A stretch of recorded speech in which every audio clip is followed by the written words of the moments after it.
Greetings viewers. Today I'm going to provide a very brief overview of surveillance and the far more empowering sousveillance, and have a look at how new media technologies could enable the creation of a grassroots intelligence activism. Surveillance has been defined as supervision or superintendence, and to supervise is to have the oversight and direction of. Gil-White explains that, in theory, a free press will act as a fourth estate, keeping an eye on the government. That is, providing oversight and supervision for the public, and explains how the mainstream media is not a free press. Gates and Magnet tell us that the issue of surveillance has become the subject of intensified public and scholarly concern. Journalists, civil libertarians and scholars in a number of fields have offered critical assessments of the ubiquitous nature of surveillance in modern societies. It's everywhere. Michael Kowalski explains that there has been an increase in public interest in the activities of intelligence services and the issue of surveillance, apparently due to Edward Snowden's apparent revelations. But these revelations don't really come as a surprise to specialists in the field of intelligence. And he goes on to say that throughout the past decade, the security architecture in the West has changed, partly due to 9/11. Interesting. Ganascia, in a disturbing tone, tells us that the spectre of 1984 still haunts the contemporary world. With webcams, RFID tags, and many other recent information technologies, it now becomes possible to record continuously anybody's daily activities. Scary stuff, eh? Returning to Gates and Magnet, the relevance of the field of communication to the study of surveillance stems to a considerable extent from its conventional concerns with media and media technologies. In many respects, surveillance technologies are media technologies, and in that sense, all forms of surveillance beyond direct supervision involve the use of media. The authors go on to posit the notion of communication as a symbolic process whereby reality is produced, maintained, repaired, and transformed. They go on to describe instances when ordinary citizens and activists use video and other forms of counter-surveillance in order to police the police, from the chance encounter videotape of the Rodney King beating to more organised forms of cop-watching. Now we're getting somewhere.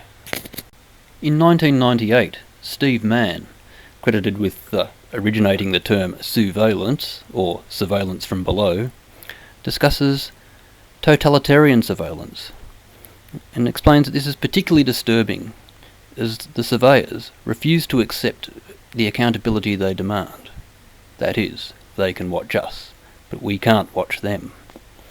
And explains that this is moving us towards a panopticon society in which we are treated more like prisoners than members of a community. Sound familiar?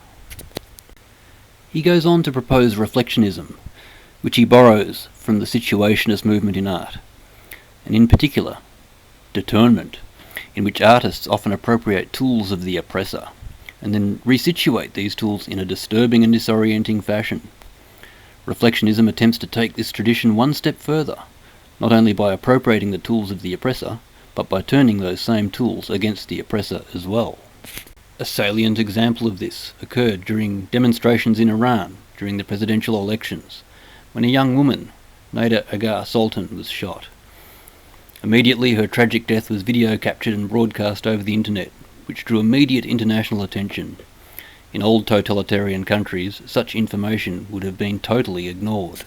Surveillance necessarily involves analysis, such as grassroots analysis of the phenomena of Pallywood and Hez-Bollywood, that is, the manufacture of fake atrocity stories, which the media then distribute.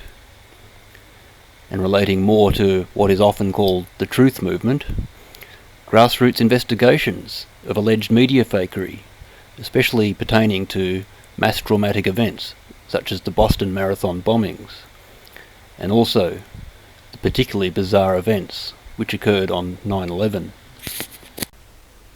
However, Kingsley Dennis warns us of virtual vigilantism and cautions us about the mass psychology of digital mobs, something which those familiar with the so-called truth movement would be aware of.